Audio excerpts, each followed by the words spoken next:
वक्रतुंड महाकाय कोटि सूर्य समप्रभ निर्विघ्नं कुरु मे देव सर्वकार्येषु सर्वदा।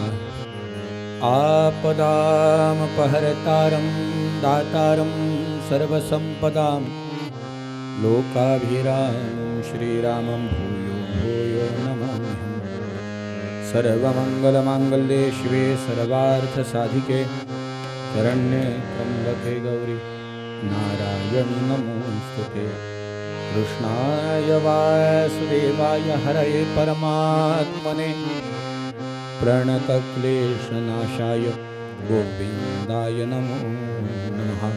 जय जय रघुवीर समर्थ ब्रह्मानन्दं परमसुखदं केवलं ज्ञानमूर्तिं द्वन्द्वातीतं गगनसदृशं तत्त्वमस्याधिलक्ष्यम् एकं नित्यं विमलमचलं सर्वधी साक्षिभूतं भावातीतं त्रिगुणरहितं सद्गुरुं तन्नमामि। रामदास कल्याण माझे आई मजला ठाव जावा पाई रामदास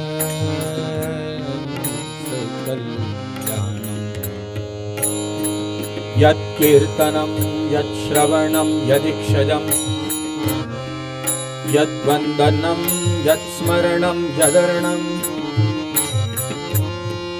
लोकस्य सद्यो विघ्नोति कल्मषं तस्मै सुभद्रश्रवसे नमो नमः। सर्वेभ्यो देवेभ्यो ब्राह्मणेभ्यो नमो नमः। यपृथ्वी भरवारणाय द्विजै सम्प्रार्थितश्चिन्मया सञ्जात पृथ्वी तले रविकुले माया मनशो व्ययः निश्चक्रमो हतराक्षसा पुनर्गात् ब्रह्मत्वमाद्यं स्थिरा कीर्तिं पापहरां विधाय जगतां तञ्जानकीशं मनोजवं मारुततुल्यवेगं जितेन्द्रियं बुद्धिमतां वरिष्ठं वात्तात्मजं वानरयुद्धमुख्यं श्रीरामदूतं शरणं प्रपद्ये। वक्रतुण्ड महाकाय कोटि सूर्य समप्रभ निर्विघ्नं कुरु मे देव सर्वकार्येषु सर्वदा। गुरुर्ब्रह्मा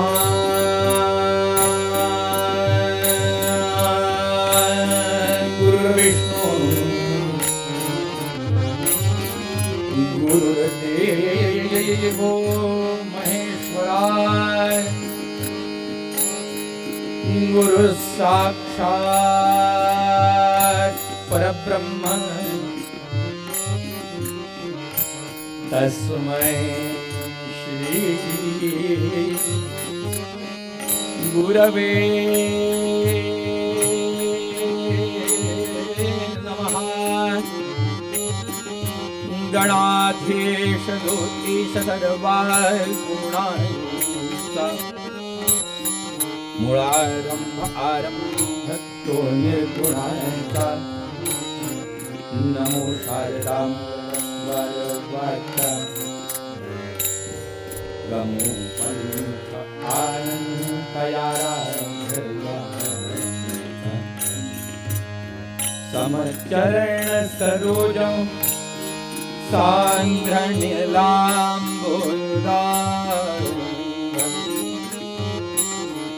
जघन विहित पाणिं मंडना करुण तुलसी माला कन्धरं कञ्जनेत्रं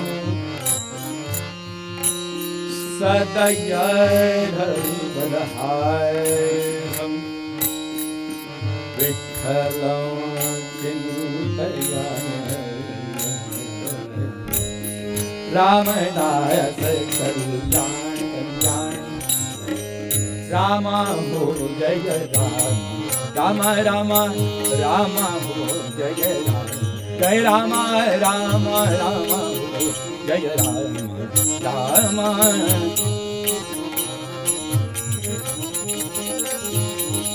हो जय राम राम राम राम हो जय राम पतित पावना पूर्ण कामा पतित पावना पूर्ण कामा पतित पावना पूर्ण कामा पतित पावना पूर्ण कामा पतित पावना पूर्ण कामा पतित पावना पूर्ण कामा पतित पावना पूर्ण कामा पतित पावना पूर्ण कामा पावना पूर्ण कामा पतित पावना पूर्ण कामा राम हो जय राम राम राम हो जय राम राम राम हो जय राम नाथा हो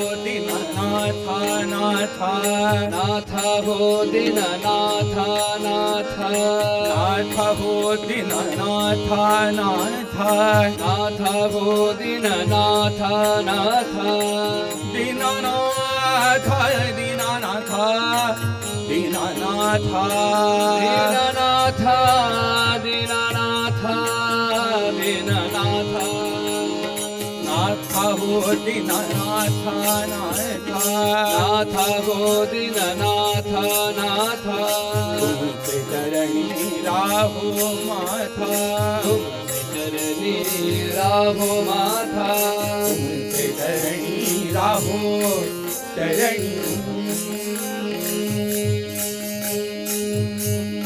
चरणी राहो माथा तुमचे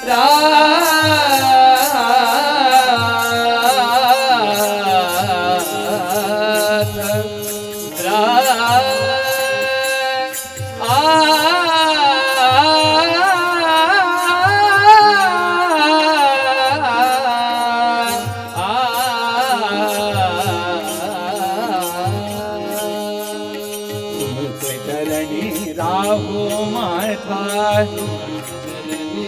राहो माथा राम हो जय राम राम राम राम हो जय राम राम राम हो जय राम बंधु हो दीन बंधु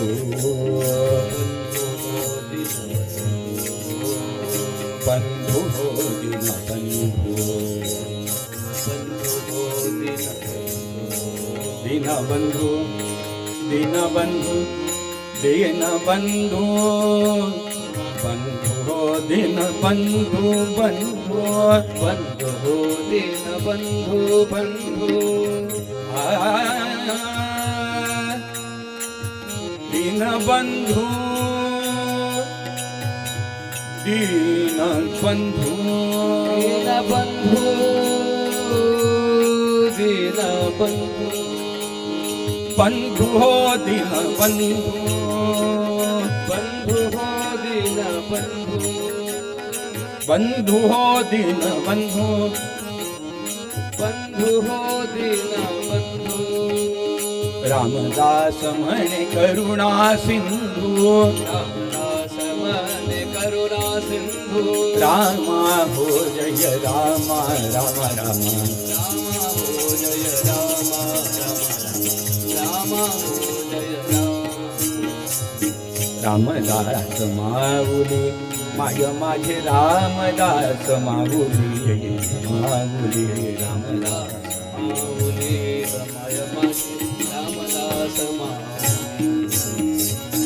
वत्सा लागे देनु जैसे वत्साला लागे धेनु जैसे वत्सा लागे धेनु जैसे वत्सा लागे धेनु जैसे करी करुणा सावुले माय माझे हरे करुणा सावली माय माझे रामदास माऊली माऊली रामदास माऊली रामदास माऊली मदंत पाहून को त्वरित ये मदंत पाहुन को त्वरित ये मदंत पाहून को त्वरित ये मदंत पाहुन को त्वरित ये आग मदंत पाहून को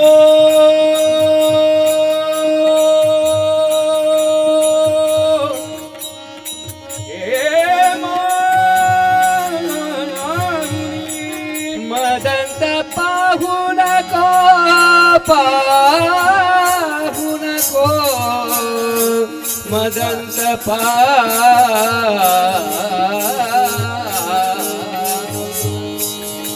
मदंत पाहून को त्वरित ये मदंत पाहुन को त्वरित ये मदंत पाहून को त्वरित ये उचलित पाऊली ग माय माझी रामदास माऊली ग माय माझी रामदास माऊली रामदास जय रामात्मज तन यावरी करी रामात्मज तनयावरी करी जय जय राम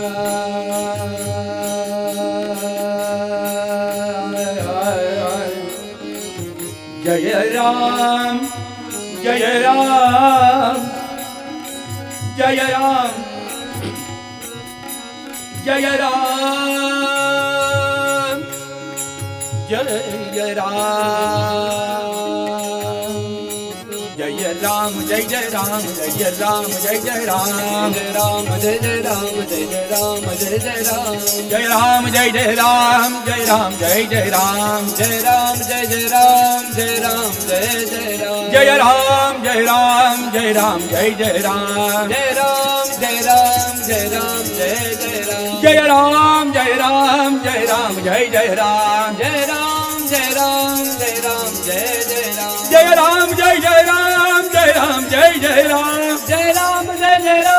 जय राम जय राम जय राम जय जय राम जय राम जय राम जय राम जय जय राम जय राम जय जय राम जय जय राम जय जय राम जय जय राम जय जय राम जय राम जय रामात्मज तन यावरी करी जय रामात्मज तनयावरी करी सुख कर कर सावली गमाय माझे कर कर सावली गमाय माझे रामदास माऊली ग रामदास माऊली गमाय माझे रामदास माऊली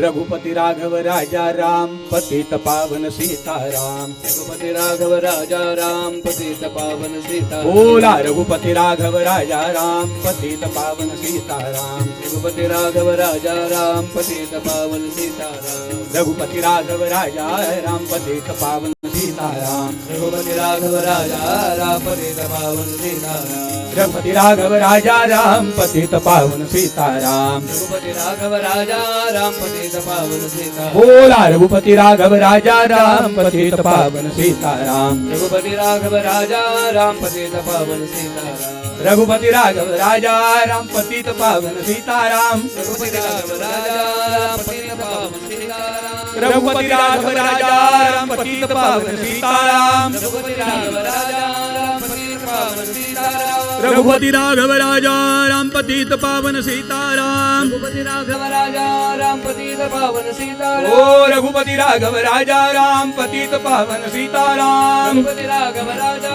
राम पतित पावन सीताराम रघुपति राघव राजा राम पतित पावन सीताराम रघुपति राघव राजा राम पतित पावन सीताराम रघुपति राघव राजा राम पतित पावन सीताराम रघुपति राघव राजा राम पतित पावन सीताराम प्रभु रामचंद्र भगवान की जय महारुद्र हनुमान भगवान की जय सद्गुरु समर्थ रामदास स्वामी महाराज की जय अनंत कोटी ब्रह्मांड नायक राजा सच्चिदानंद सद्गुरु श्री ब्रह्म चैतन्य महाराज की जय गो माता की जय जय जय रघुवीर समर्थ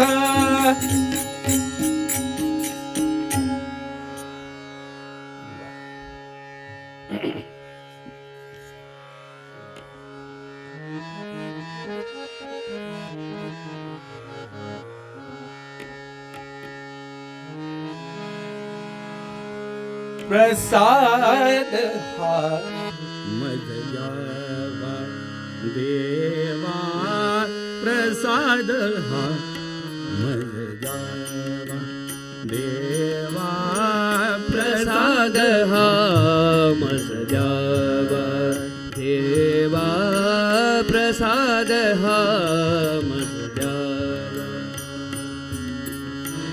प्रसाद हा मज द्यावा देवा प्रसाद हा मज द्यावा देवा प्रसाद हा मज द्यावा देवा प्रसाद हा मज द्यावा सहवास तुझाची घडावा देवा सहवास तुझाची घडावा देवा सहवास तुझाची घडावा देवा सहवास तुझाची घडावा देवा प्रसाद हा मज द्यावा देवा प्रसाद हा मज द्यावा देवा प्रसाद हा मज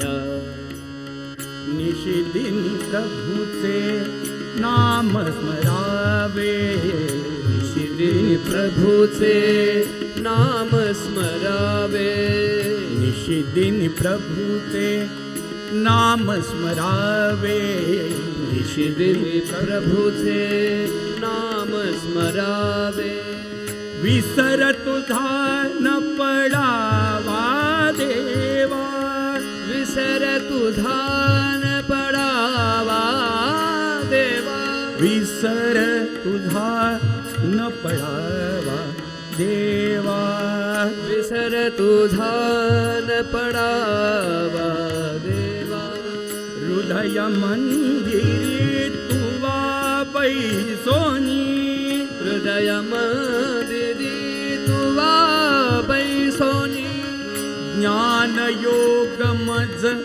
भावा देवा ज्ञान योग मज भावा देवा गुरु चरणामृत निषेदिन पाजुनी गुरु चरणामृत निषेदिन पाजुनी जन्म मृत्यु दुख वावा देवा जन्म मृत्यु सुख बाबा देवा आत्मसुता प्रभु प्रसाद त्यामा आत्मसुता प्रसाद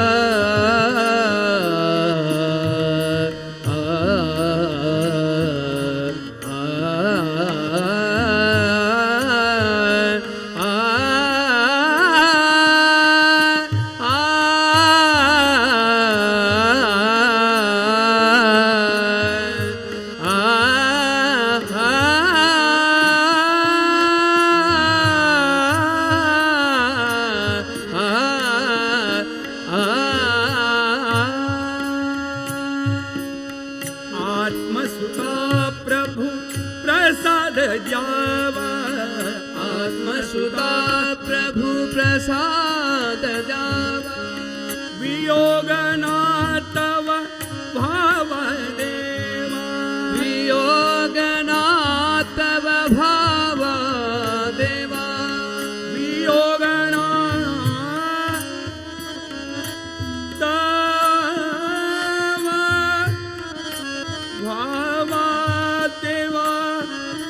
देवा वियोग नातब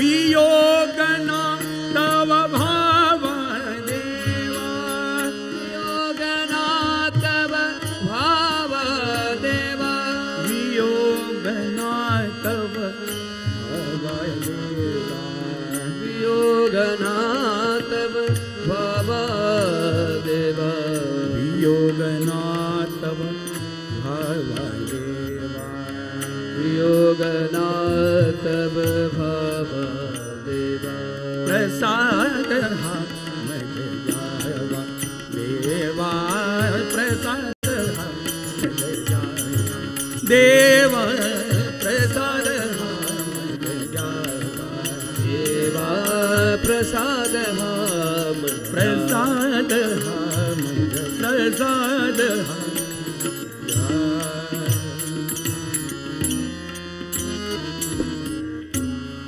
आपदामपहर्तारं दातारं सर्वसम्पदां लोकाभिरामं श्रीरामं भूयो भूयो नमाम्यहं प्रभु रामचंद्र भगवान की जय।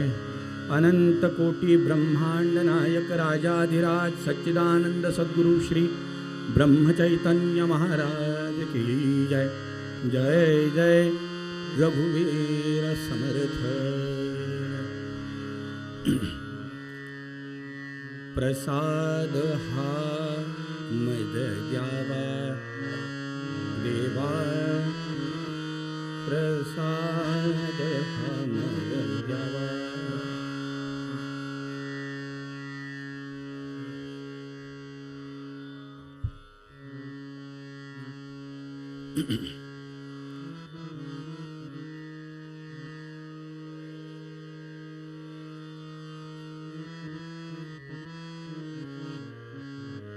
महारुद्रते मारुती रामदास कली माजिते जाहले रामदास जना उद्धराया पुन्हा जन्म घेती नमस्कार त्या ब्रह्मचैतन्य मूर्ती।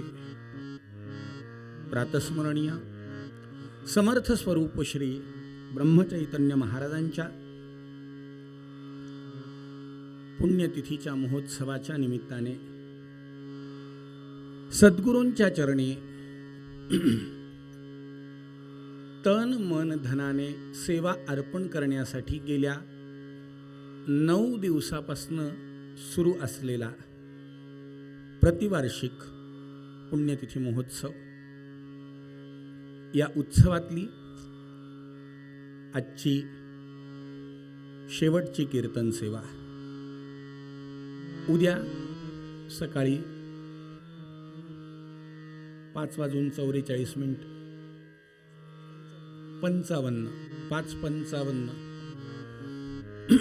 5:55 गुलालाचा कार्यक्रम। पूर्वसंध्येत आपण सगळे साधक या ठिकाणी जमलोत। 9 दिवस केलेली सेवा सद्गुरूंच्या चरणी समर्पण करायची आणि नेहमीप्रमाणे परंपरेप्रमाणे किंवा ठरलेला जो एक साचा असतो उत्सवाचा, त्याच्यामध्ये पहिल्या दिवशी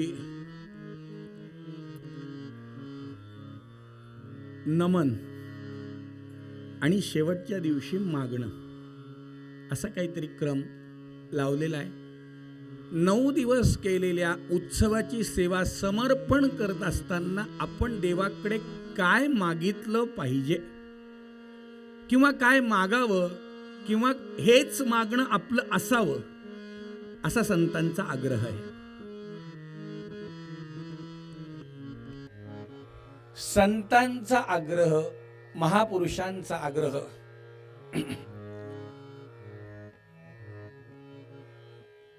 आग्रह या शब्दामध्ये आत्मीयता आहे. आग्रह माणूस तेव्हाच करतो जेव्हा आत्मीयता असते. आणि आपल्याला माहिती आहे, बुडते हे जन न देखवे डोळा, म्हणून कळवळा येतो चित्ती. बुडणार जग डोळ्यांनी पाहवत नाही, म्हणून संतांना कायम तळमळ तळमळ वाटती. वारंवार ते आपल्याला म्हणत असतात की बाबा असं नाही असं कर, हे नाही हे कर, याच्यासाठी नाही याच्यासाठी कर. हा संतांचा आग्रह असतो.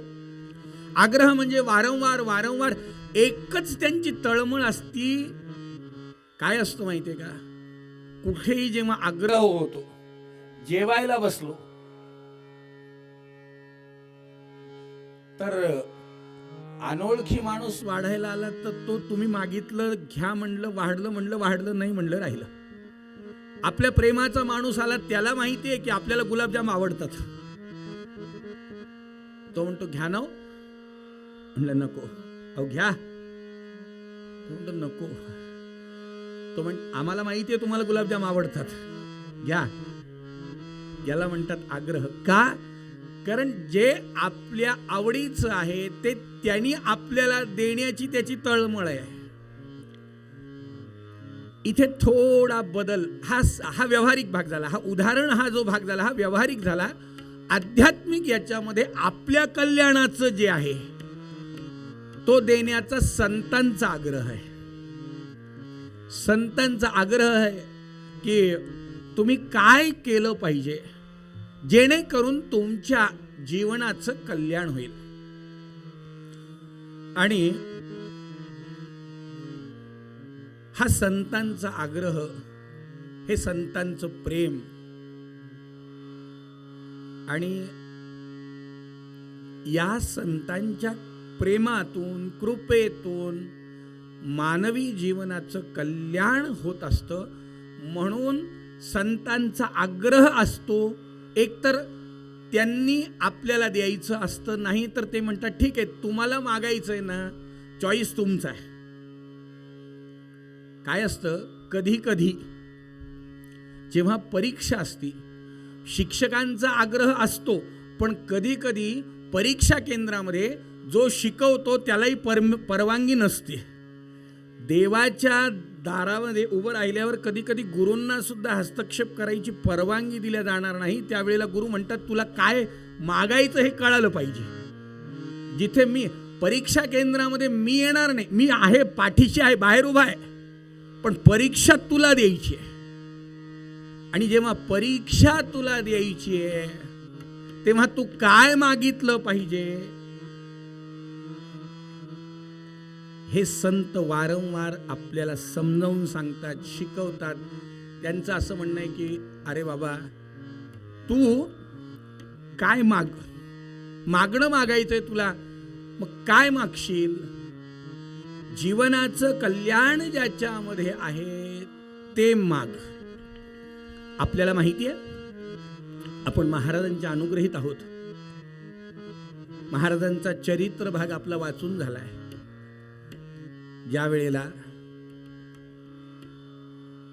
महाराजांच्या सौभाग्यवती अनेक वेळा महाराजांजवळ हट्ट करत होत्या की मला तुकामाईंना भेटायला यायचंय,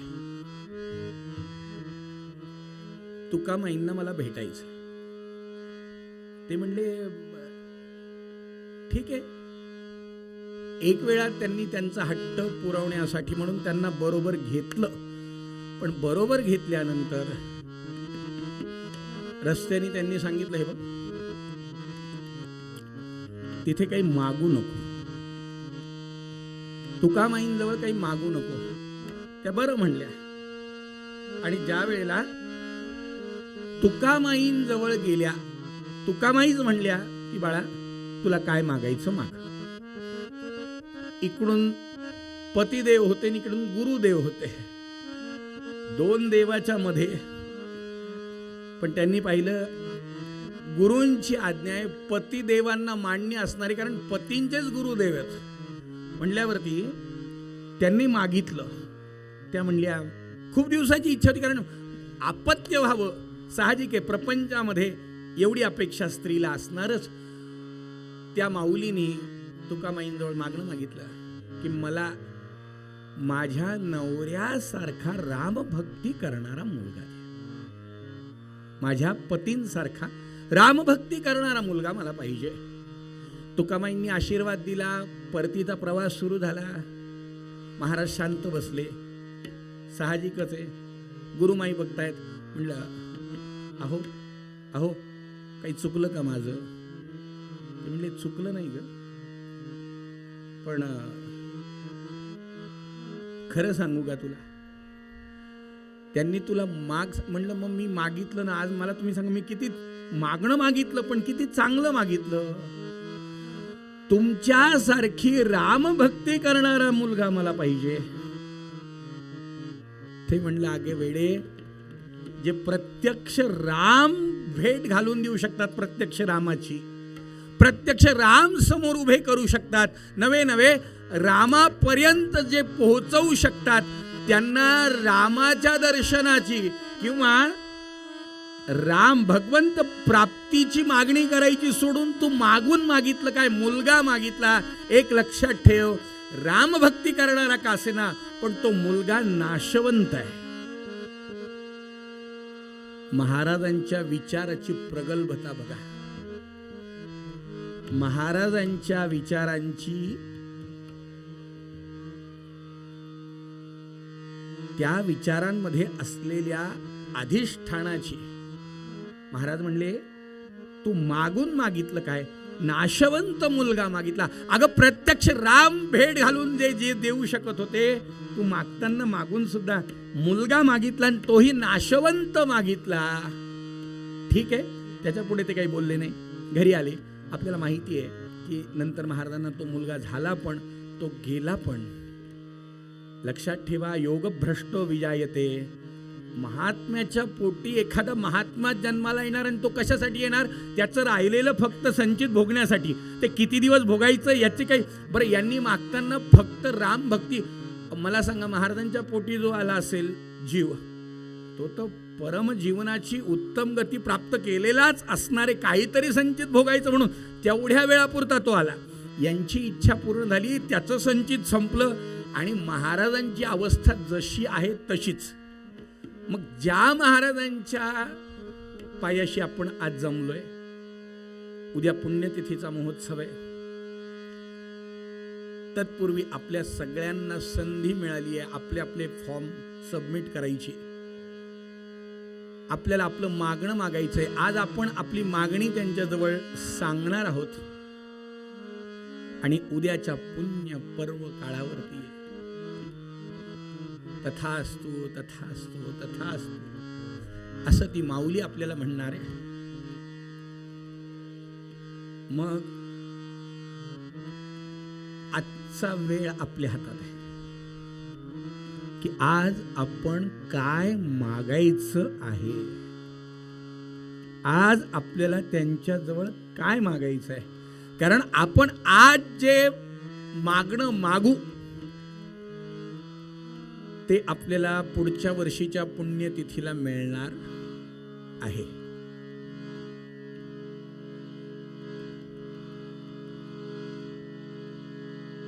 मग आपण मागायचं काय ते आपण ठरवायचंय. त्यानिमित्ताने कीर्तन सेवा म्हणल्यावरती कुणाच्या डोक्यात काय, कुणाच्या डोक्यात काय, कुणाच्या डोक्यात काय असेल तरी महाराज म्हणले सगळ्यांच्या डोक्यात एक महत्वाची गोष्ट असली पाहिजे की देवा प्रसाद हा मज द्यावा. महाराज आम्हाला एक प्रसाद पाहिजे. म्हणजे रात्रीतनं पदार्थ बदलू नका बरं का, मनातल्या मनात. कोणी म्हणाल उद्या गुलाबजाम पाहिजे, कोणी म्हणाल बासुंदी पाहिजे, कोणी म्हणाल लाडू पाहिजे. हां, कारण आता हे म्हणले मागायचंच आहे. रात्री जाताना मनात सांगून जाऊ, मध्ये उद्या सकाळी पंगत येईन, महाप्रसादाला सगळे या. असं आवर्जून गुरुजींनी सगळ्यांना सांगितलंय. प्रत्येक जण आपल्या मनातला पदार्थ सांगून जायचा. ते म्हणले प्रसाद हा मज द्यावा. एकच मागायचंय, सगळ्यांचं मागणं एक पाहिजे. आम्हाला एक प्रसाद पाहिजे महाराज, तुमच्याकडून एक प्रसाद पाहिजे, आम्हाला दुसरं काही नको.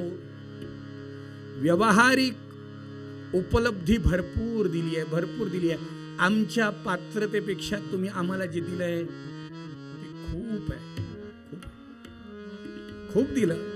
मला सांगा, देवाने आपल्याला खूप दिलं. अगदी आपण विचार केला त्याच्या पलीकडे आपल्याला दिलं. आता मागायचंय तर एक मागणं मागायचं की महाराज, जसं 9 दिवस तुमच्या सहवासामध्ये आनंद मिळाला ना, हा आनंद कायम मिळाला पाहिजे. तेवढ्यासाठी सहवास तुझाची घडावा देवा. महाराज, तुमचा सहवास आम्हाला घडला पाहिजे आणि हा आम्हाला प्रसाद मिळाला पाहिजे. आता प्रसाद या शब्दाकडे आपण थोडं बोलू. प्रसाद हा शब्द कुठून आलाय? प्रसाद हा शब्द भागवत ग्रंथामध्ये ब्रह्मदेवानी प्रजेची उत्पत्ती करण्यासाठी, सृष्टीची उत्पत्ती, त्यातून प्रजेची उत्पत्ती, यासाठी आपल्या देहातून मनु आणि शतरूपा या स्त्री आणि पुरुष यांची उत्पत्ती केली. यांच्यापासून मैथुन सृष्टीला आरंभ झाला. त्या ब्रह्मदेवाच्या कायेतून मनु आणि शतरूपा जेव्हा निर्माण झाले, तेव्हा मनु आणि शतरूपा यांना 3 मुलं आणि 3 मुली आणि 2 मुलं झाले. 3 मुली होत्या, आकुती, देवहूती आणि प्रसूती. आणि 2 मुलं होते, उत्तानपाद आणि प्रियव्रत. तर या आकुतीला रुची प्रजापती सोबत तिचा विवाह झाला. यज्ञपुरुष आणि दक्षिणा यांची निर्मिती झाली. तिथून पुढे त्यांना 12 मुलं झाले. तो त्यांचा वंशविस्तार झाला. देवहूती मुलगी होती. हिचा विवाह कर्दम महामुनी, ब्रह्मदेवाच्या सावलीपासून ज्यांची उत्पत्ती झाली, त्या कर्दम महामुनींशी विवाह देवहूतीचा झाला. आणि त्या देवहूतीशी विवाह झाल्यानंतर कर्दम महामुनींना 9 मुली झाल्या आणि 1 मुलगा जो विष्णू परमात्म्याचा अंश अवतार कपिल महामुनी होते. हा झाला दुसऱ्या मुलीचा विस्तार. आणि तिसरी मुलगी जी होती प्रसूती, या प्रसूतीचा विवाह दक्ष प्रजापती, जे ब्रह्मदेवांच्या अंगठ्यापासून जन्माला आले, त्या दक्ष प्रजापती सोबत विवाह झाला. आणि त्या दक्ष प्रजापती सोबत झालेल्या विवाहानंतर या प्रसूतीला 16 मुली झाल्या. 16 मुलींमधल्या 13 मुली एका धर्माला दिल्या, जो धर्म ब्रह्मदेवाच्या छातीपासून निर्माण झाला. 14वी मुलगी ही पितृगणांना दिल्या गेली. 15वी मुलगी यज्ञपुरुषाला दिल्या गेली, अग्नीला दिल्या गेली. अग्नीला जी दिली तिचं नाव स्वाहा होतं आणि पितृगणांना दिली तिचं नाव स्वधा होतं. आणि 16वी मुलगी दक्ष प्रजापतींना दिली. पण ज्या 13 मुली धर्माला दिल्या होत्या, त्या धर्माला दिलेल्या मुलींमध्ये 1 मुलगी, 13 मुलींचे इतक्या जणांची नावं सांगत नाही, कारण सगळेजण इतके असे पाहू लागले टक टक टक टक. म्हणजे माझ्या लक्षात यायला लागलं की आता हे सगळं काय म्हणलं, याचे मुलं याचे मुलं याचे मुलं. हा प्रसाद कुठून आला ते सांगा फक्त, बस झालं. म्हणलं आम्हाला तेवढ्याशी घेणं, बाकीच काय सांगतो. धर्माला ज्या 13 मुली दिल्या, त्या 13 मुलींचे नको. 1 पहिली श्रद्धा, दुसरी मैत्री आणि तिसरी दया. यापैकी मैत्री नावाची जी मुलगी होती, या मुलीला झालेला धर्मापासून मुलगा म्हणजे प्रसाद आहे. कळालं का? काय कळालं? प्रसाद हा मुलगा धर्म आणि मैत्री यांच्यापासून झाला. म्हणलं ठीक आहे, पण मग आता ते मैत्रीण धर्म ते आपलं काय संबंध आहे त्याच्याशी? धर्म आणि मैत्रीचा संबंध आपल्याशी असा आहे की आपण जीवनामध्ये आपल्याला जन्म आपला जेव्हा झाला तेव्हा आपल्याला 4 पुरुषार्थ, मनुष्य जन्म जेव्हा मिळाला तेव्हा मनुष्य जन्मामध्ये 4 पुरुषार्थ महत्वाचे सांगितले. एक धर्म, दुसरा अर्थ, तिसरा काम आणि चौथा मोक्ष. तर हा जो धर्म आहे, धर्म म्हणजे काय? धर्म म्हणजे अशा तत्वांचा समूह ज्या तत्वांचं पालन केल्यावर मनुष्य जन्माचं सार्थक होतं. अशा तत्वांचा समूह म्हणजे धर्म आहे. धर्म म्हणजे हिंदू नाही, धर्म म्हणजे मुस्लिम नाही, धर्म म्हणजे ख्रिश्चन नाही, धर्म म्हणजे यहुदी नाही. सनातन तत्वांचा समूह की ज्या समूहामध्ये ज्या तत्वांच्या अनुकरणाने माणूस म्हणून जन्माला आलोय की त्याचं पूर्ण कर्तृत्व त्या तत्वांनी सिद्ध होणार आहे. मग आपल्याकडे बघा, गुरुचरित्रामध्ये स्त्रियांचे धर्म सांगितलेत. 30-31 अध्यायामध्ये स्त्रियांमध्ये सुद्धा सविधवा, जी सधावा, जी सुवासिनी आहे तिचे आणि जी विधवा आहे तिचे, लग्न व्हायच्या पूर्वीचे, लग्न झाल्यानंतरचे स्त्रियांचे धर्म आहेत. त्याबरोबर पुरुषाचे धर्म आहेत, त्याबरोबर भावाचे, त्याबरोबर बहिणीचे, त्याबरोबर आईचे, त्याबरोबर वडिलांचे, प्रत्येकाचे धर्म ठरलेले आहेत. आणि पुत्र धर्मानुसार वागणं हे पुत्राचं जे कर्तव्य आहे याच्यावरती जगणारे कोण होऊन गेलेत? म्हणजे आपल्या लक्षात येईल की धर्मतत्व म्हणजे काय? तर रामो विग्रहवान धर्महा, धर्माचा मूर्तिमंत अवतार म्हणजे माझे राम, आपदामपहर्तारम दातारम सर्वसंपदाम. ते राम ज्या वेळेला धर्मानी वागायला जातात, म्हणजे अशा तत्वांनी वागायला जातात की ज्या तत्वांनी जीवन धन्य होईल. ते तत्व म्हणजे वडिलांनी दिलेलं वचन ते पाळण्यासाठी स्वतः वनवासाला निघतात.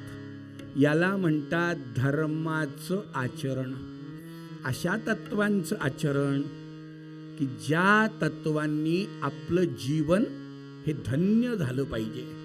आणि त्या तत्वांनी राम वागणारे होते. म्हणून रामांची स्वारी, आईनी दिलेलं वचन, वडिलांनी तिला दिलेला शब्द, त्या 2 वचनांकरता एक भरताला गादीवर बसवायचं आणि दुसरं आपण वनात जायचं. राम वनात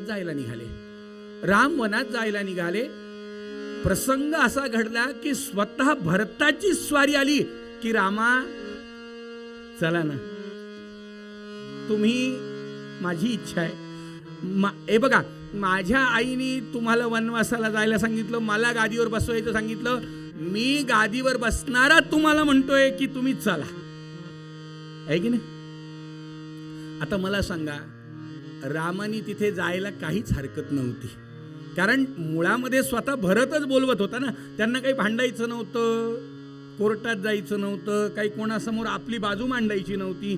भरत बोलवत होता. भरत म्हणाला, बरं, भरत स्वतः म्हणत होता की माझी आई दोषी आहे. ते म्हणले, वेड्या, माय काही ना दोषी, आई दोषी नाही, दोषी नव्हे तात. स्वर्ग भोग कानन यात्रा सर्व कर्म जात. खेळ चाललासे माझ्या पूर्व संचिताचा, पराधीन आहे जगती पुत्र मानवाचा. दोष ना गुणाचा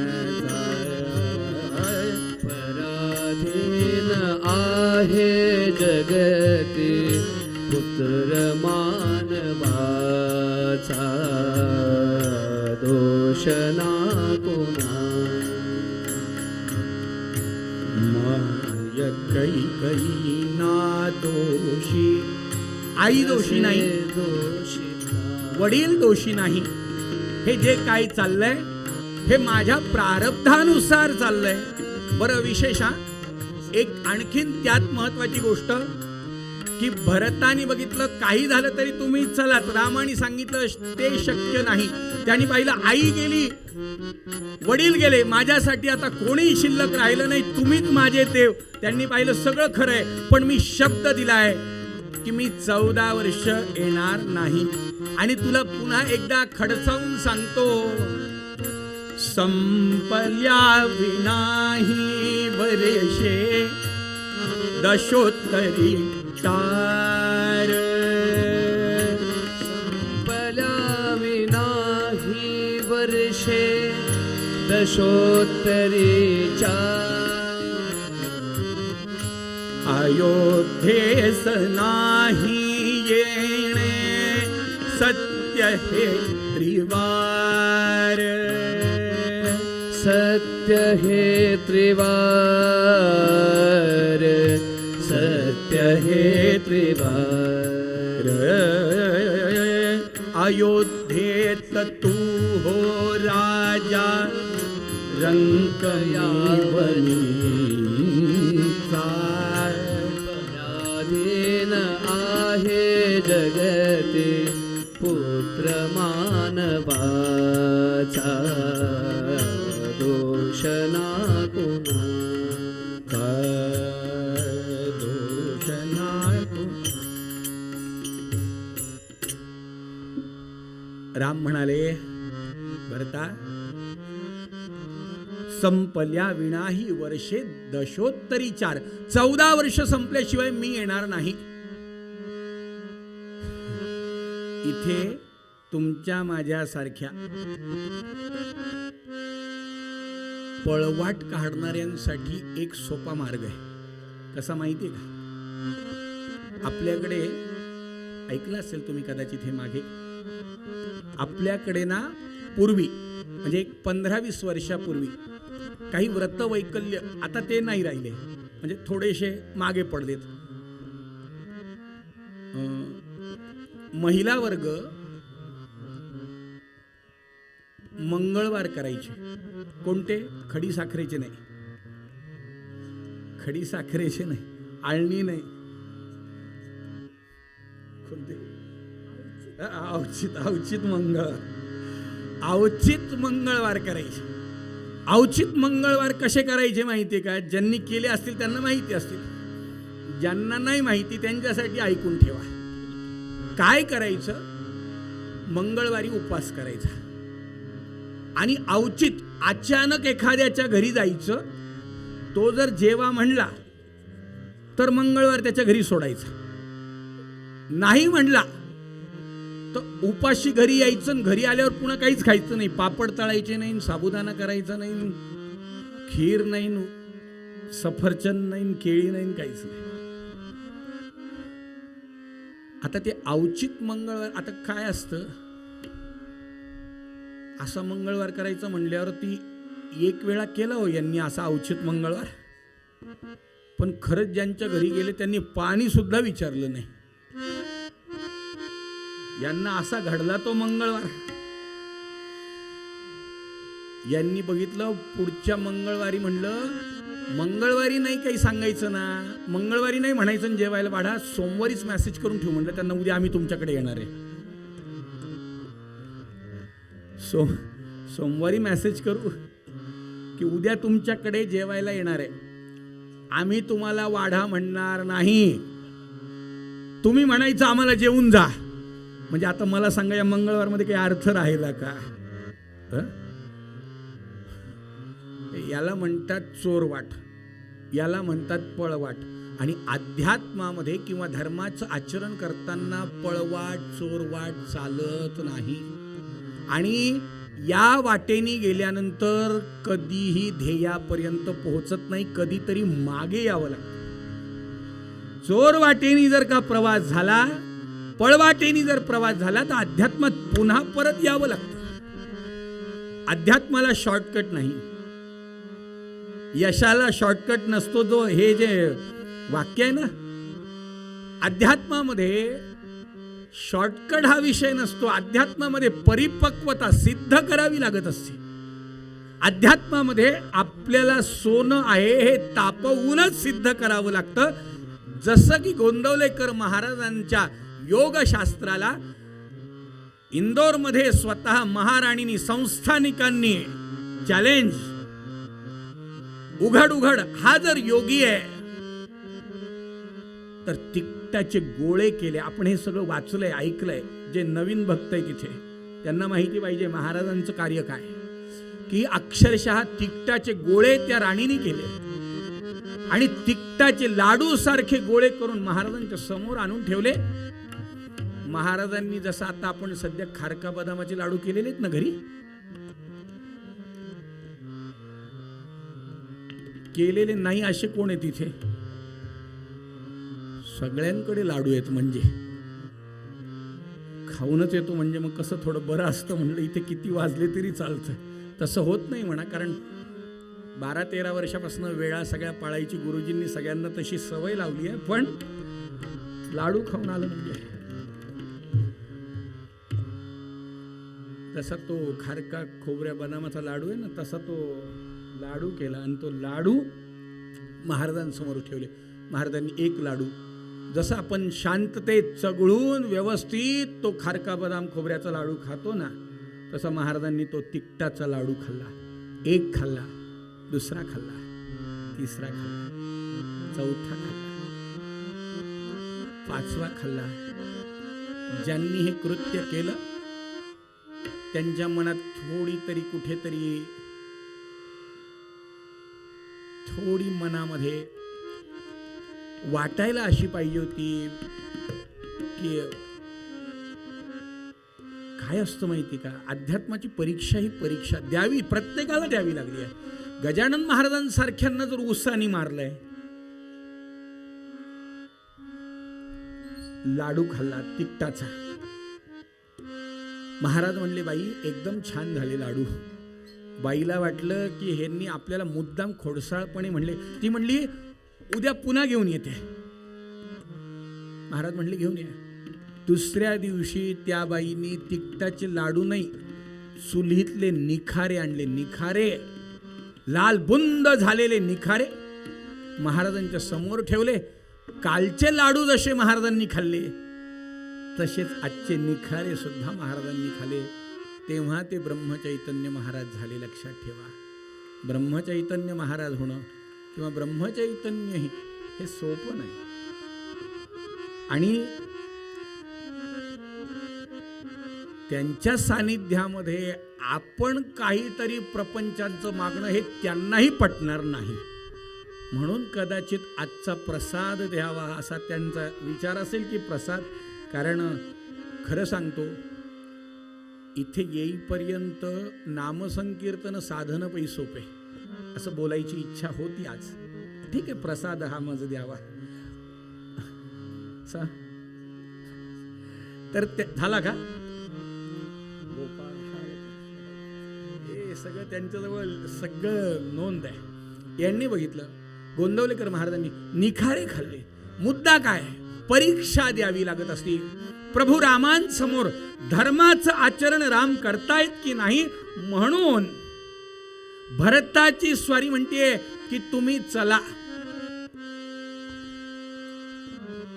जसा तो अवचित मंगळवार मेसेज करून सांगायचा नसतो, म्हणजे त्याच्यातलं सगळं सत्व गेलं.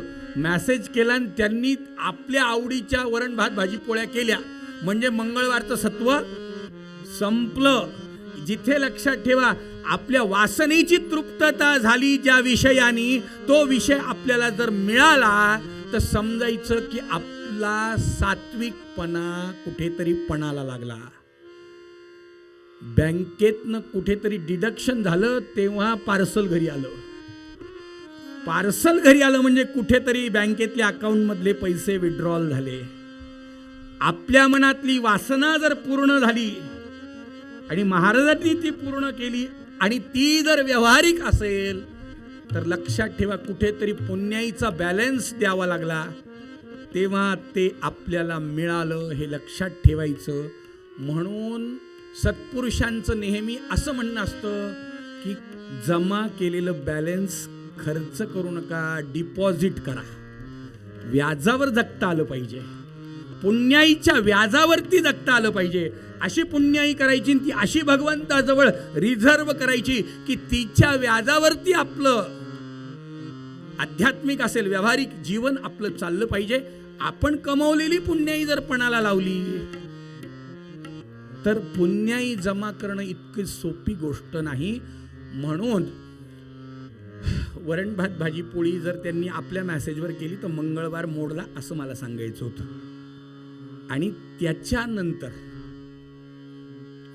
आता मुद्दा कुठे की रामांची म्हणणं असं नव्हतं, राम असं नाही म्हणाले की संपल्या विनाही वर्षे दशोत्तरी 4, 14 वर्ष संपल्याशिवाय अयोध्येस नाही येणे सत्य हे त्रिवार सांगतो की आपल्याला मी येणार नाही. मग भरताला ते असं म्हणले का की मी येणार नाही असं मी ठरवलं, पण तू पुन्हा बोलवायला ये मग येतो. ते म्हणले नाही, मी तर येणार नाहीच, पण तुम्ही सुद्धा पुन्हा नका येऊ कोणी दूर यावनात. तुम्ही सुद्धा या वनात पुन्हा येऊ नका. मी पण येणार नाही, तुम्ही पण यायचं नाही. हे जे रामानी 14 वर्ष वनवासात राहून पालन केलं, जानकीनी त्यांच्या बरोबर जाऊन जे पालन केलं नाही, तर आजच्या काळात व्यावहारिक परिस्थिती अशी आहे की जानकी सारखी महाराणी, जिला जनकपुरीमध्ये आपल्या वडिलांकडे वैभव होतं, राम वनवासाला निघाले म्हटल्यावर म्हणू शकत होती की तुमची आई, तुमचे वडील, तुमचा शब्द, माझं कुठे मरण करता, तुम्ही आले की फोन करा, मी येते. जसं आताची मुलगी म्हणती, तुम्ही चालले का 8 दिवस दौऱ्यावर ड्युटीला, मी 6 दिवस जाऊन येते. मी इथे राहून काय करू, मी पण आईकडे जाऊन येते. नाही, जानकी म्हणाली, जेथे राघव तेथे सीता, निरोप कसला माझा घेता. नाही, जानकी त्यांच्या बरोबर गेली, हा पतिव्रता धर्म आहे. लक्ष्मण त्यांच्या बरोबर गेला, हा बंधू धर्म आहे. आणि राम वनवासाला गेले, हा पुत्र धर्म आहे. आणि असं आपल्या आपल्या परीने आपल्या घरी वागणं, भावानी बहिणीशी, बहिणीनी भावाशी, मुलानी आईशी, आईनी मुलाशी, वडिलांनी मुलाशी, मुलानी वडिलांशी, गुरुनी शिष्याशी, शिष्यानी गुरुशी, हे जे वागणं आहे ना, या वागण्याला म्हणतात धर्म. आता आपण धर्मापर्यंत चालू आहे. अजून आपल्याला मैत्री पाहिजे आणि मग त्यांचा मुलगा प्रसाद पाहायचा. लांबायचा विषय, थोडासा वेळ. पण मैत्री, कोणती मैत्री, जी ज्ञानेश्वर महाराजांनी सांगितली, भूता परस्परे जडो मैत्र जीवांचे, कोण्याही जीवाचा न घडो मत्सर. प्रत्येक जीवाशी, कोणत्याही जीवाशी सुद्धा, माणसाचं माणसाशी नाही सांगितलं. आपण ते गाणं म्हणतो, माणसाने माणसाशी माणसासम वागणे, पण माऊलींचं म्हणणं माणसाशी नाही, जीवा भूता परस्परे. अगदी मुंगीचं माणसाशी, माणसाचं मुंगीशी नातं प्रेमाचं पाहिजे. आणि जे खळांची व्यंकटी सांडो, तया सत्कर्मी रती वाढो, भूता परस्परे जडो. ही मैत्री, अशी आपली भूतांशी जमलेली मैत्री आणि धर्म, हे दोन जर आपल्यात भरल्या गेले तर मग प्रसाद हा आपल्याला मिळणारच आहे. आणि मग तो प्रसाद कोणता पाहिजे, इथे आपल्याला असं मागणं मागायला सांगितलंय की प्रसाद देवा, प्रसाद देवा, प्रसाद भाव देवा आम्हाला प्रसाद दे. कोणता? सहवास तुझाची घडा गाय देवा. सहवास तुझाची घडावा. देवा आम्हाला प्रसाद पाहिजे. तो प्रसाद असा पाहिजे की कायम तुमचा सहवास घडला पाहिजे. दुसरं, निशिदिनी प्रभूचे नाम स्मरावे. शिदिनी प्रभूचे नाम स्मरावे. विसर तुझा न पडावा देवा. विसर तुझा न पडावा देवा. विसर तुझा न पडावा देवा. विसर तुझा न पडावा देवा. प्रसाद हा मज द्यावा. प्रसाद प्रसाद हा मज. प्रसाद हा प्रसाद पाहिजे. कोणता? एक म्हणजे निशिदिनी प्रभूचे नाम स्मरणावे. कलियुगामध्ये धर्म आणि मैत्री याच्यातून देवाला एक मागा की देवा आम्ही ह्या दोन तत्वांनी तर वागणार आहे, पण आमच्याकडनं अखंड नाम जप घडवून घे. का? याचं कारण नाम संकीर्तनम यस्य. जीवनामध्ये भागवताचा अंतिम श्लोक सुद्धा नामस्मरणाविषयी बोलतो. भागवताचं महात्म्य सांगत असताना पद्मपुराणामध्ये सुद्धा एकच वाक्य महत्वाचं सांगितलं जातं की कलियुगामध्ये जी गोष्ट आपल्याला यत् फलम नास्ति तपसा न योगो न समाधिना. योग करून जे मिळत नाही, तप करून जे मिळत नाही, समाधी लावून जे फळ मिळत नाही, ते फळ तत्फलम लभते सम्यक. कलौ केशव कीर्तनात भगवंताचं स्मरण, अखंड नाम जप करत राहणे, नामाचं चिंतन करत राहणे. नाम कलियुगामध्ये सगळ्यामध्ये श्रेष्ठ काय असेल तर भगवंताचं नाम. म्हणून प्रसाद आम्हाला कोणता पाहिजे? निशिदिनी प्रभूचे नाम स्मरावे. विसर तुझा न पडावा देवा. हातात माळ चालू असताना आमचं लक्ष त्या नामाकडेच राहावं, याच्यासाठी आम्हाला स्मरण म्हणून दिलेली ती स्मरणिका आहे.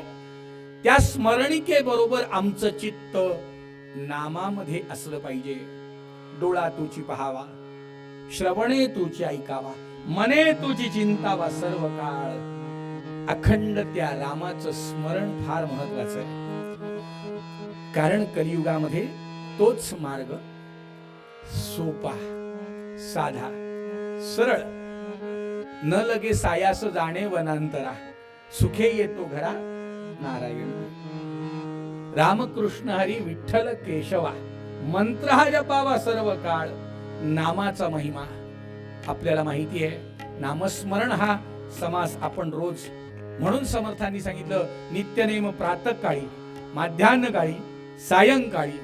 संपत्ती अथवा विपत्ती कैसीही पडो कालगती, परी नामस्मरणाची स्थिती सांडोची नाही. जीवनामध्ये नामाचा आश्रय सगळ्यात मोठा आहे, सगळ्यात मोठा.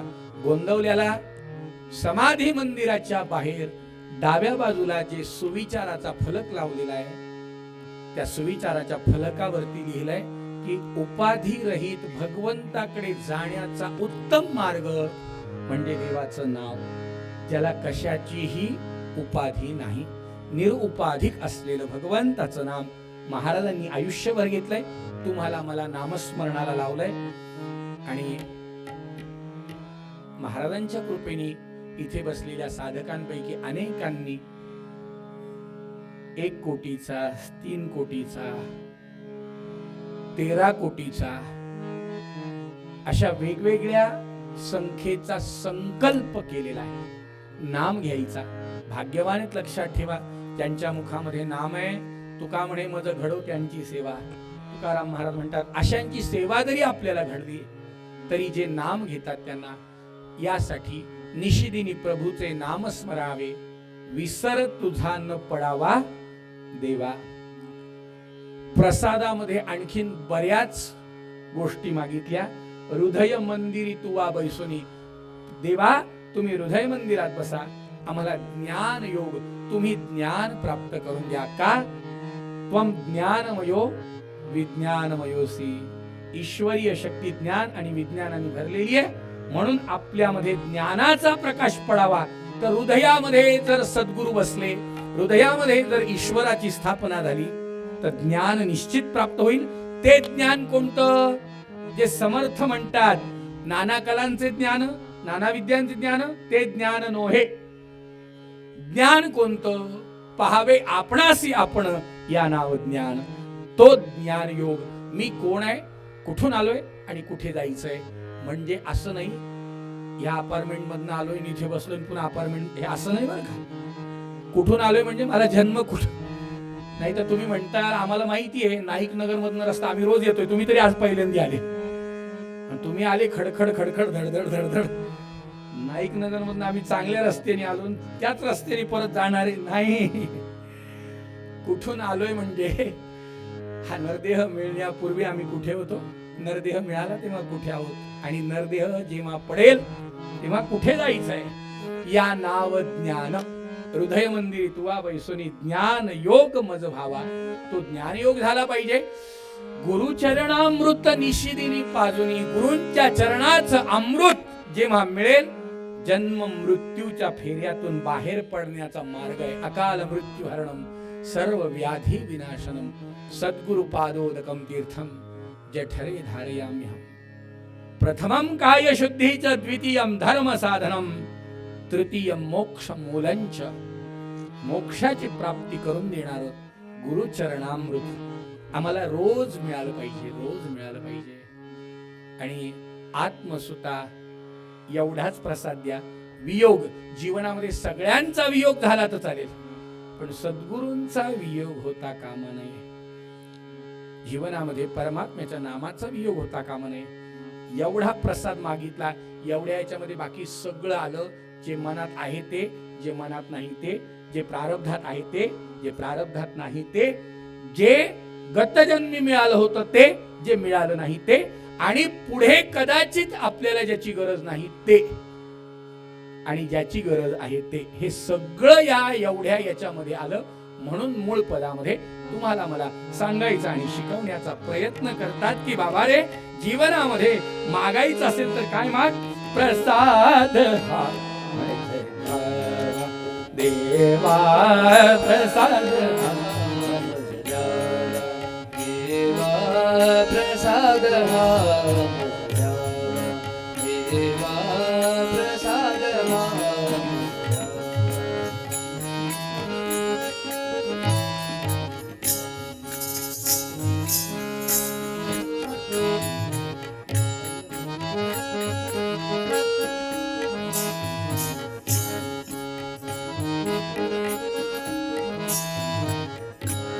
सहवास तुझा घडावा देवा, सहवास तुझाची घडावा देवा, घडावा घडावा सहवास तुझा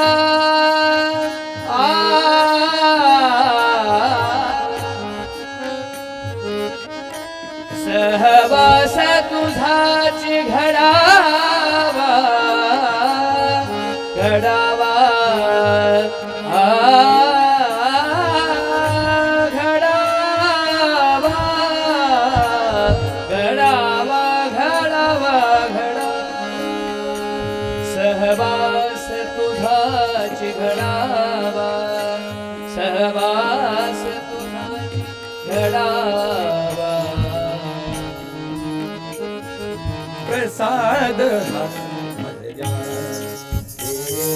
प्रसाद देवा, प्रसाद देवा,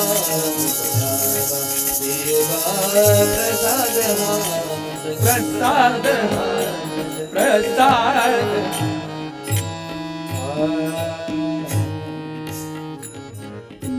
कीर्तनाच्या परंपरेप्रमाणे क्षणभर नामस्मरण आणि छोटस चरित्र बघण्याचा प्रयत्न करायचा.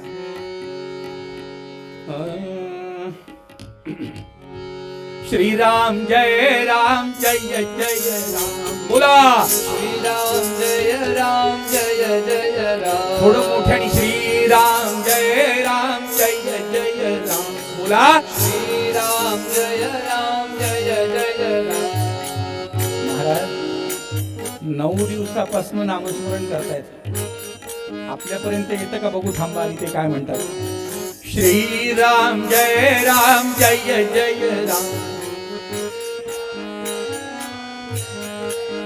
म्हणजे एवढ्यासाठी यांना थांबवायला लावलं नाही का तुम्ही? नाही ना. आता यांच्या आवाजात पण एवढाच आवाज आला पाहिजे. श्रीराम जय जय राम. बोला श्रीराम जय जय राम. पाठीमागे श्रीराम जय जय राम. श्रीराम जय जय राम. श्रीराम जय जय राम. श्रीराम जय जय राम. बोला श्रीराम जय जय राम. श्रीराम जय जय राम. श्रीराम जय जय राम. श्रीराम जय जय राम. श्रीराम जय जय राम. बोला श्रीराम जय जय राम. श्रीराम जय जय राम. श्रीराम जय जय राम. हातावर टाळी. श्रीराम जय जय राम. श्रीराम जय जय राम. ओ श्रीराम जय जय राम. श्रीराम जय जय राम. ओ श्रीराम जय श्रीराम जय जय राम. ओ श्रीराम जय राम. बोला श्रीराम जय जय राम. ओ श्रीराम जय जय राम. श्रीराम जय जय राम. श्रीराम जय जय राम. श्रीराम जय जय राम. श्रीराम जय जय राम. बोला श्रीराम जय जय राम. श्रीराम जय जय राम. श्रीराम जय जय राम. ओ श्रीराम जय जय राम. श्रीराम जय जय राम. ओ श्रीराम जय जय राम. श्रीराम जय जय राम.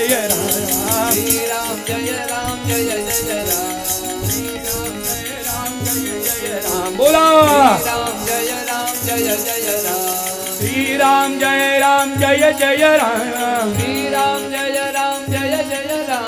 श्रीराम जय जय राम. श्रीराम जय जय राम. श्रीराम जय जय राम. ओ श्रीराम जय जय राम. श्रीराम जय जय राम.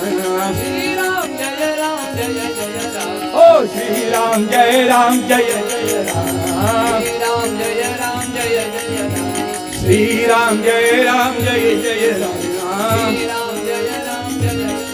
प्रभु रामचंद्र भगवान की जय. महारुद्र हनुमान की जय. सद्गुरु समर्थ रामदास स्वामी महाराज की जय. अनंत कोटि ब्रह्मांड नायक राजाधिराज सच्चिदानंद सद्गुरु श्री ब्रह्म चैतन्य महाराज की जय. जय जय रघुवीर.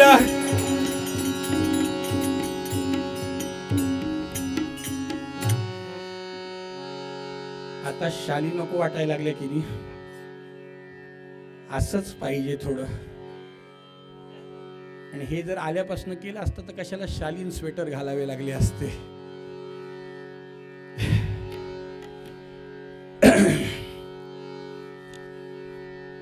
प्रसाद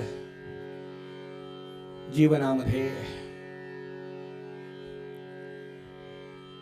आध्यात्मिकता जपायची आहे तर प्रसाद देवाला मागायचा आहे असाच की ज्यानी जीवनाचं कल्याणच होईल वयाच्या 5व्या वर्षी ज्यांच्या हाताने जयाच्या करे जेवितो चक्रपाणी, नामदेवरायांची स्वारी 5व्या वर्षी देवाला जेव घातला. प्रसंग आपण ऐकला असेल कीर्तनामध्ये.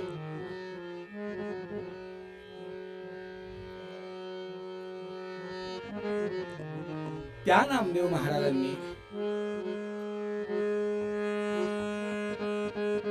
देवाला जेव्हा हात जोडले, प्रार्थना केली, प्रभूंची स्वारी जेवायला आली, प्रभूंची स्वारी त्यांच्या हाताने जेवली. घरी जेव्हा ताट घेऊन गेले, आईने विचारलं, बाळा अरे नैवेद्य तुला दाखवून यायला सांगितलं होतं, तू काय केलं?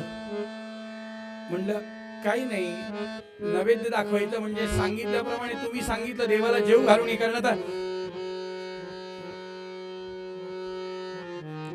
जेव घालून ये आणि नैवेद्य दाखव. याच्यामध्ये जेव घालून ये हा सरळ सरळ ढोबळ मानाने वापरलेला वाक्प्रचार होता. जा जेवून घालून, देवाला जेव घालून ये, कारण रोज वडील नैवेद्य घेऊन जायचे पांडुरंगाला.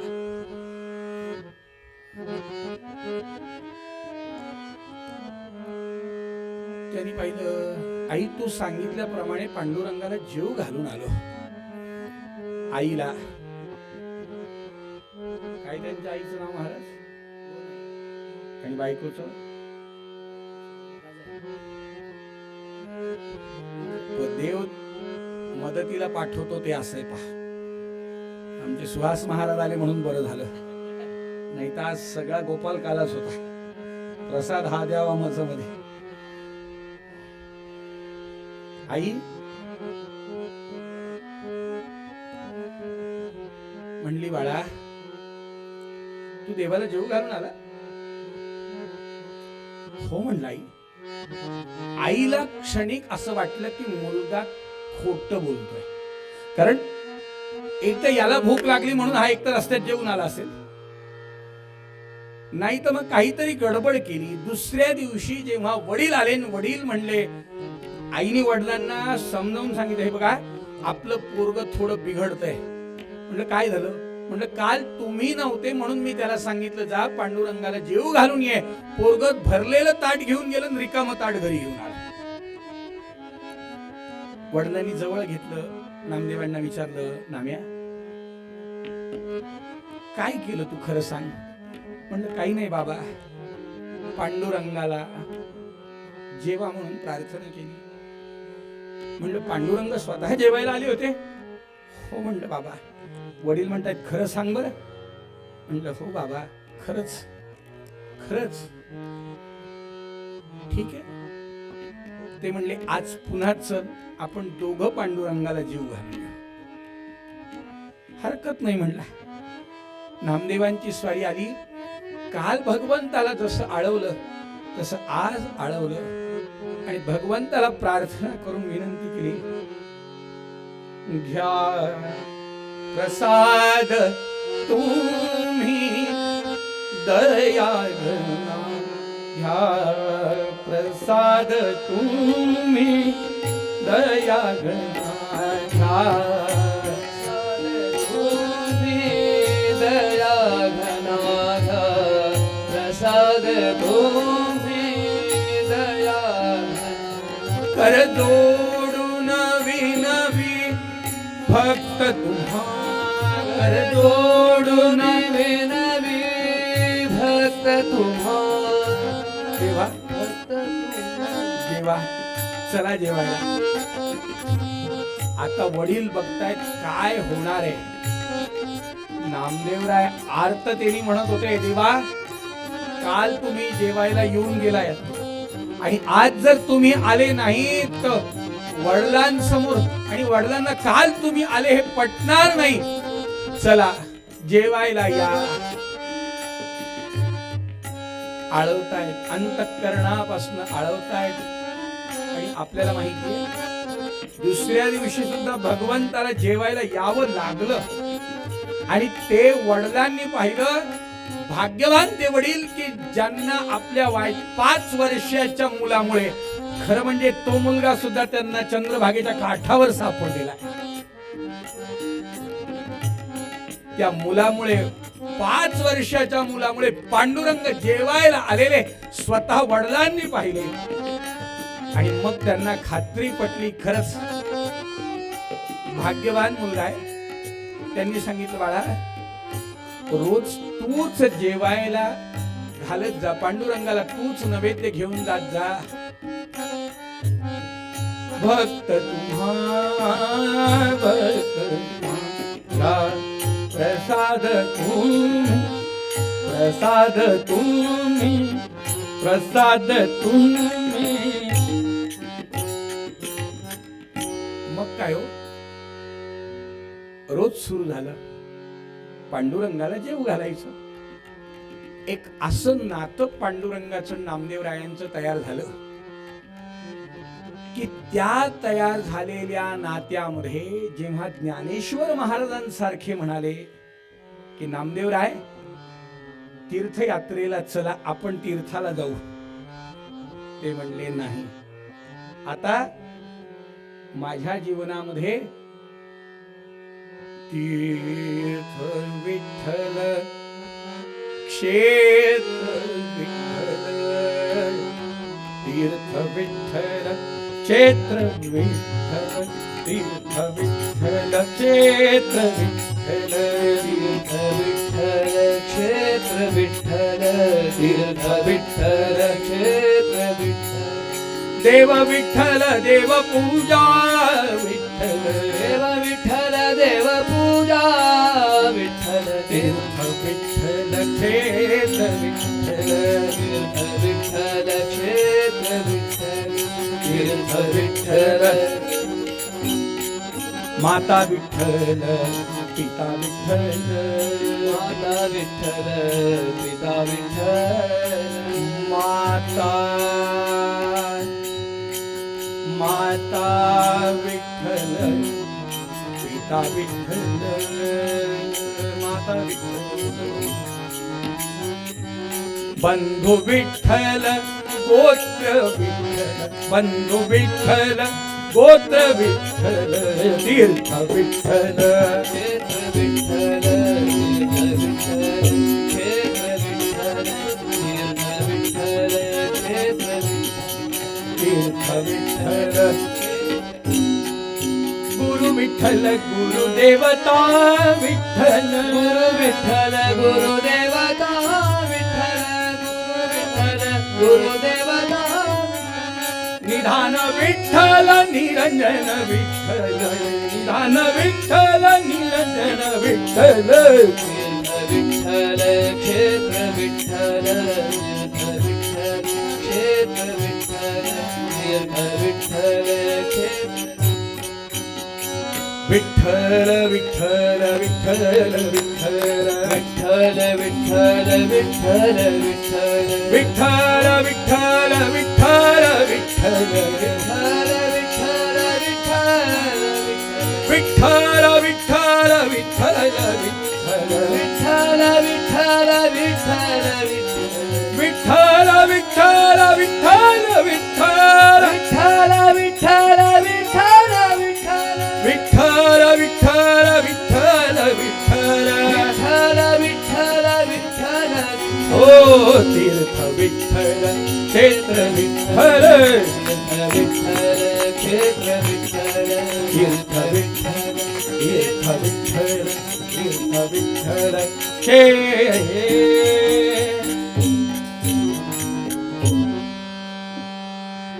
इतकं प्रेम निर्माण झालं विठ्ठलाबद्दल. तीर्थ विठ्ठल, क्षेत्र विठ्ठल, माता विठ्ठल, पिता विठ्ठल. कायम लक्षात ठेवायचं, एखादी साधना, एखाद्या नामाची, एखाद्या देवतेची, एखाद्या शक्तीची जर साधना आपण करत असू तर आपल्याही जीवनामध्ये तीच शक्ती आपलं सर्वस्व आहे इथपर्यंतचा प्रवास झाला पाहिजे. आणि हा प्रवास जोपर्यंत होत नाही तोपर्यंत समजायचं की मडकं अजून कच्च आहे. जर सोमवारी आपण कैलास राणा शिवचंद्र मौळी म्हणत असू, तुझं बीण शंभो मद कोण तारी, महादेव सुद्धा खडबडून उठतो. सध्या तर रोज महादेवाला जाणारे आहेत सगळे.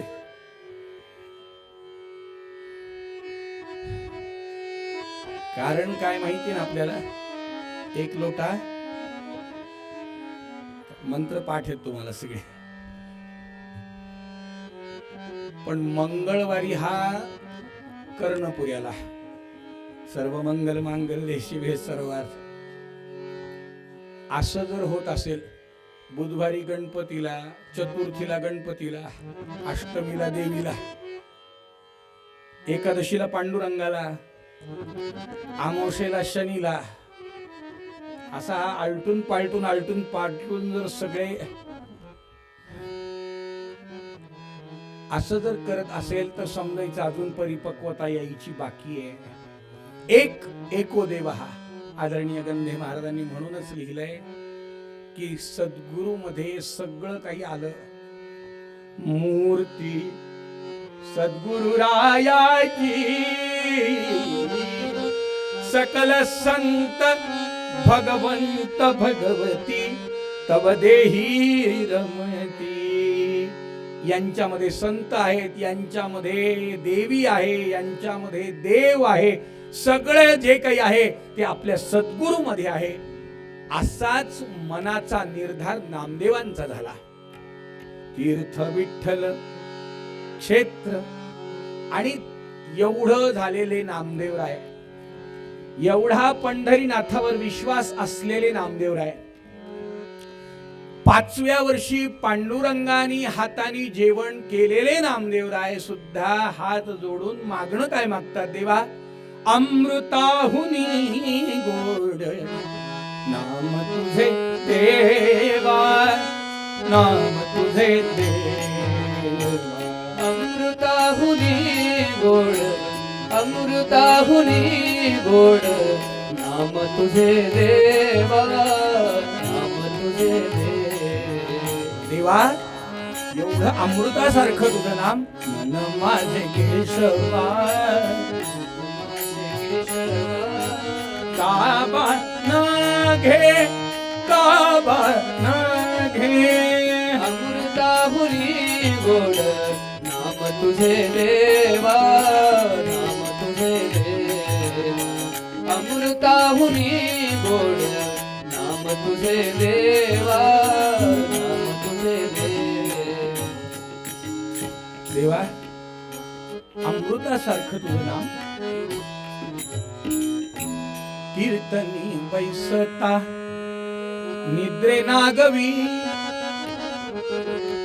दुपारी झोप घेतली, कीर्तनात झोप येऊ नये म्हणून, तरी कीर्तनात झोप आली म्हणजे आपल्या कीर्तनात नाही, नामसंकीर्तनात. आपल्या कीर्तनात झोपायला हरकत नाही. कारण जुन्यांना, जे जुने ऐकणारे श्रोते त्यांना माहिती आहे की आपण गंधे महाराजांचे शिष्य आहेत. आणि गंधे महाराज म्हणायचे, घरी गोळ्या घेऊन झोपण्यापेक्षा इथे बिना गोळ्याचे झोपतात, काय हरकत आहे का झोपायला? झोपू द्या, बरं झोपतात, बिना गोळ्याचे झोपतात, चांगलं ते. म्हणजे महाराज म्हणत होते, आपण त्याच्या पुढे जाऊन काय होणार आहे? कीर्तनी बैसता निद्रे नागवीन, मन माझे गुंतले विषय सुख. कीर्तनाला जाऊन बसल्यानंतर, मागच्या वेळेला चप्पल गेली म्हणून जिथून चप्पल आणि कीर्तनकार दिसत तिथे जर बसले तर मग शेवटी काय उपयोग काय झाला, असं नामदेवांचं म्हणणं आहे. एवढ्या परमोच्च अवस्थेला पोहोचलेले नामदेवराय देवाला म्हणतात, देवा, हरिदास गरजती हरी नामाच्या चित्ती नये माझ्या. देवा, हरिनामाच्या प्रीतीने देवाचं तुझं नाव घेणारे माझ्या चित्तामध्ये तुझं नाव का येत नाही? आलं पाहिजे, आलं पाहिजे, आलं पाहिजे. हा नामदेवरायांचा अट्टहास होता. हा झाला नामदेवांच्या इच्छेचा प्रश्न. एवढी नामदेवांची मनाची भूमिका तयार झालेली. त्याच पंढरपूरमध्ये नामदेवराय जरी भगवंताची भक्ती करत होते तरी सगळेच भगवंताची भक्ती करत होते असं नाही. एक भगवतीचा भक्त होता, एक देवीचा रुक्मिणीचा भक्त होता. आणि तो रुक्मिणीचा भक्त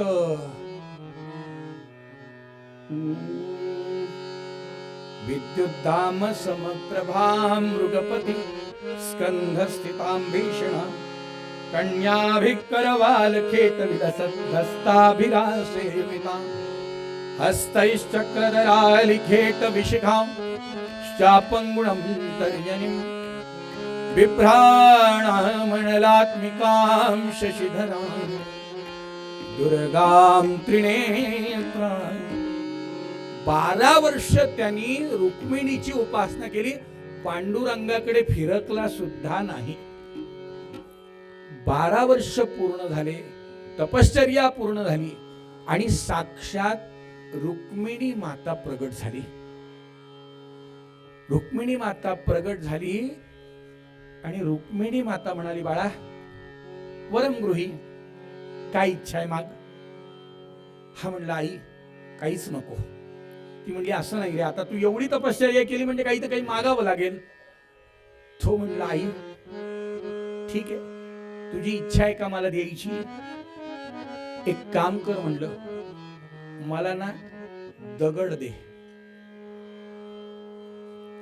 ऐकलं ना काय मागितलं. आ जागेत म्हणजे दगड. कारण दगड मागणारं कोणीच नसतं, पण त्यांनी दगड मागितला.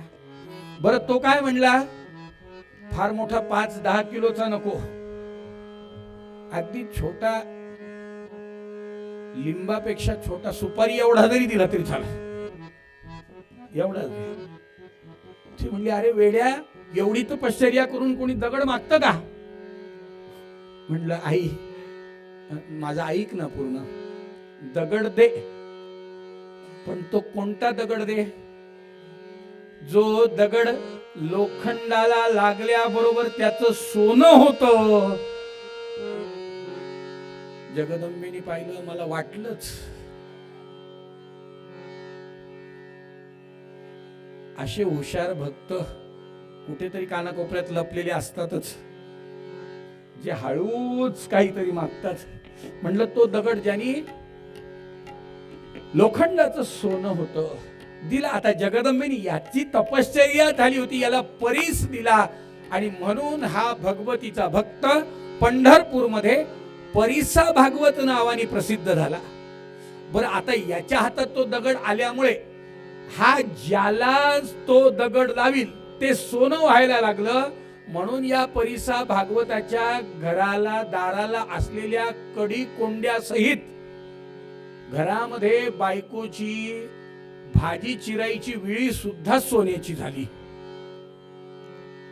फार उशिरा सांगितलं म्हणलं तुम्ही. 1,40,000 भाव झाल्यावर तुम्हाला हे सुचलं का. थोडं आधी सांगितलं असतं, आम्ही पण असंच काहीतरी प्रयत्न केला असता. म्हणलं आता दगड मिळायलाही वेळ लागल, आता भाव वाढला म्हणल्यावर दगडही मिळायला वेळ लागल. भाव वाढला, घरामध्ये एकूण एक गोष्ट सोन्याची. बरं, आता कसं असतं माहितीये का, ज्याच्याकडे दाम मागे त्याच्या जनता. सगळं पंढरपूर या परिसा भागवताच्या मागे लागलं. याच्याकडे नौकर जे होते, हे नौकर सुद्धा महिन्याला पगार यांना काय मिळायचा. जितका मोठा माणूस, लक्षात ठेवा, परिसा भागवत काही स्वतःच्या पदरचं सोनं नव्हता देत. परिसा भागवतांनी सांगायचं, तुमच्या घरून येताना तुम्हाला जेवढं सोनं पाहिजे तेवढं लोखंड तुमचंच घेऊन या, माझं नाही, लोखंड पण तुमचं. आणि मग ते आणायचं, ते लावायचं, सोनं करून इतकी त्याची प्रसिद्धी झाली. आणि मग त्याची बायको मोठ्याची, आता साहजिकच आहे ना, तिला काय काम असणार आहे, पालखीत बसायचं. घरी सगळ्या कामाला नोकर, सगळ्या जे काही सगळं आहे त्याला सगळ्याला नोकर चाकर होते. त्याच्या हाताखाली 10-15, हिच्या हाताखाली 10-15. आणि मग या सगळ्यांच्या उपलब्धीमध्ये एक दिवस संध्याकाळची वेळ आणि या परिसा भागवताची बायको पंढरपूर दर्शनासाठी निघालेली चंद्रभागेच्या काठावर आली आणि योग असा की त्या चंद्रभागेच्या काठावर घरची वाईट परिस्थिती वैतागून गेलेली नामदेवांची राजाई नाही का, राजाई अंगावरचं पातळ 4 ठिकाणी फाटलेलं दांड्या मारून शिवलेलं, दोन्ही पाय पोटामध्ये घेऊन ओक्सा बोक्षी रडत होती. काय नवऱ्यानी परिस्थिती केली घरची, काय नादी लागला तर लागला कोणाच्या, काय करावं. लेकर बाळ अन्न पाण्याशिवाय तडफड करतात. नवरा खुशाल पांडुरंग हरी वासुदेव हरी करतो. तिच्या मनाची तगमग. योग असा की पालखीतनं उतरलेली परिसा भागवताची बायको आणि नामदेवाची बायको जेव्हा दोघींची भेट झाली तेव्हा या परिसा भागवताच्या बायकोनी विचारलं, म्हणलं का ग ओळखलं का मला राजाई? मी पाहिलं नाही ग बाई. अगं म्हणलं आपण दोघी एका गावच्या, दोघींनी बरोबर लंगडी खेळली, दोघींनी बरोबर आपण सागर गोटे खेळले. अगं काय बाई विसरले. बरं नामदेवांच्या बायकोला वाटलं, अगं म्हणलं तू कुठे राहते? म्हणलं पंढरपूर मध्येच. म्हणलं तुझ्या अंगावर एवढं सोनं नाणं. आता ती परिसा भागवताची बायको म्हणल्यावरती चांदीचे दागिने सुद्धा नाही, जिथे तिथे सोन्याची दागिने. तिने पाहिलं, चांगलं. म्हणलं बाई तुझा नवरा मोठा म्हणलं काही नाही, माझ्या नवऱ्याने 12 वर्ष जगदंबेची भक्ती केली, असा परीस मिळवलाय, असा दगड मिळवलाय की जो सगळं सोनं करतो. तिने पाहिलं, तुझा नवरा काय करतो? म्हणलं काहीच नाही, विठ्ठल. म्हणलं मग विठ्ठलानी काही दिलं नाही का? जे आहे ते घेऊ लागला. म्हणलं बाई विठ्ठल काय सांगतो. तिने पाहिलं, हे बघ माझा नवरा शेजारच्या गावात गेलाय. या परिसा भागवताच्या बायकोनी नामदेवाच्या बायकोला घरी नेलं. घरी नेऊन देवघरामध्ये ठेवलेला तो परीस नामदेवांच्या बायकोच्या हातात दिला. सांगितलं की तू घरी जा आणि घरी जाऊन माझा नवरा यायच्या तुला जितकं सोनं करून घेता येईल तेवढं सोनं कर आणि मला पटकन आणून दे. बरं इकडे परिसा भागवताच्या बायकोनी सांगितल्याप्रमाणे राजाईची स्वारी घरी गेली. नामदेवरायांच्या झोपडीमध्ये अक्षरशः परीस कशाला लावावा हा तिला प्रश्न पडत होता, कारण लोखंड सुद्धा सापडत नव्हतं. खापराचे मडके ठेवलेले होते. बरं खापराला लावल्यावरती तर सोनं होणं शक्य नव्हतं. तिची तळमळ चालली. तिने पाहिलं, पोरांनो अरे काहीतरी लोखंडाचं बघा. तेवढ्यात एक पोरग आलं समोर. ते म्हणलं, आई अगं तू ते गोधड्या शिवती ना, ती सुई. गुणाचं लेकरून येते, हे बापावरच गेलं असतं तर काय झालं असतं. काय चांगलं हुशार.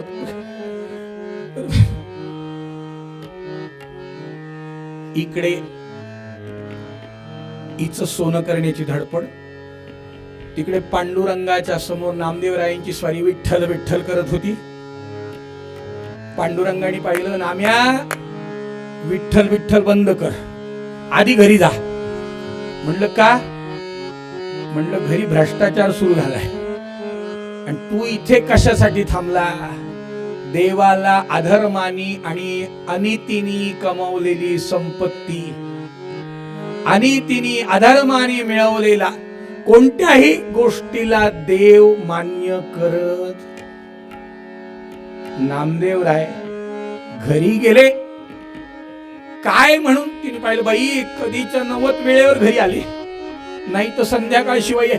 म्हटलं तुमचा तो विठ्ठल गळ्यामध्ये विणा होता ना, तिने पाहिलं त्याच्या तारा तरी लोखंडाच्या असल्या तर बरं होईल. म्हणलं निदान 2-4 तारा तरी सोन्याच्या होतील. तिने पाहिलं तुमचा विणा दाखवा. त्यांनी पाहिलं तुझ्याकडे काय दाखव. आणि जेव्हा तो परीस नामदेवांनी हातात घेतला, राजाईला काही कळायच्या आत नामदेवरायांची स्वारी विना ठेवून दिला आणि लागली पळायला. तिने पाहिलं, अहो थांबा. कशाचं? नामदेवराय जे पळत सुटले, पाठीमागून राजाई, त्याच्या पाठीमागून मुलं. नामदेवराय चंद्रभागेच्या काठावर आले. पंढरीनाथ भगवान की.